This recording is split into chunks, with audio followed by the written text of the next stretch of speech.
মহাসমারোহে নরেন্দ্রপুর রামকৃষ্ণ মিশনে পালিত হচ্ছে সরস্বতী পুজো। মহাসমারোহে নরেন্দ্রপুর রামকৃষ্ণ মিশনে পালিত হচ্ছে সরস্বতী পুজো। স্কুলের অ্যাসেম্বলি হলে পুজোর আয়োজন করা হয়েছে। মূলত একাদশ ও দ্বাদশ শ্রেণীর পক্ষ থেকে পুজোর আয়োজন করা হয়। বিশুদ্ধ পঞ্জিকা মতে সকাল 9:15 থেকে শুরু হয়েছে পুজো। নরেন্দ্রপুর রামকৃষ্ণ মিশন বিদ্যালয়ের প্রধান শিক্ষক স্বামী কৃষ্ণেশানন্দ জানান, বিদ্যালয়ের সমস্ত বিদ্যার্থীরা উপস্থিত রয়েছে। মিশনের যে সমস্ত শাখা এখানে আছে তারাও আছে। সকাল 11:45 থেকে শুরু হবে পুষ্পাঞ্জলি, তারপর অন্নভোগের ব্যবস্থা রয়েছে। সন্ধ্যে 6টা নাগাদ সন্ধ্যারতি হবে। তারপর ছাত্রছাত্রীদের পক্ষ থেকে সাংস্কৃতিক অনুষ্ঠানের আয়োজন করা হয়েছে। শুধুমাত্র বিদ্যালয়ের ছাত্রছাত্রীরাই নয়, তাদের অভিভাবক ও বহু ভক্তবৃন্দ উপস্থিত রয়েছেন। এবারের উচ্চ মাধ্যমিক পরীক্ষার্থী জয় চ্যাটার্জি পুরোহিত হয়েছেন এবং পুজোর সমস্ত কাজ সম্পন্ন করছেন।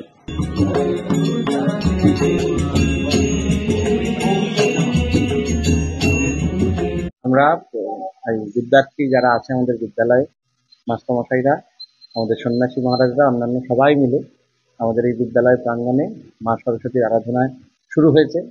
আমাদের বিশুদ্ধ সিদ্ধান্ত মতে যে পঞ্জিকা মতে আমাদের এই পূজানুষ্ঠান পরিচালনা হচ্ছে, সে কারণে এবছর একটু তিথি সংক্ষেপ রয়েছে। সে কারণে সকাল 9:15 থেকে এখানে পুজো অনুষ্ঠান শুরু হয়েছে।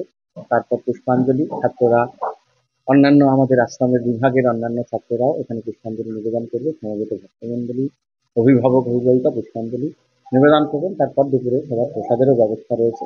এভাবেই সারাদিন সন্ধ্যায় একটি সাংস্কৃতিক অনুষ্ঠান ছাত্রদের দ্বারাই অনুষ্ঠিত হয়।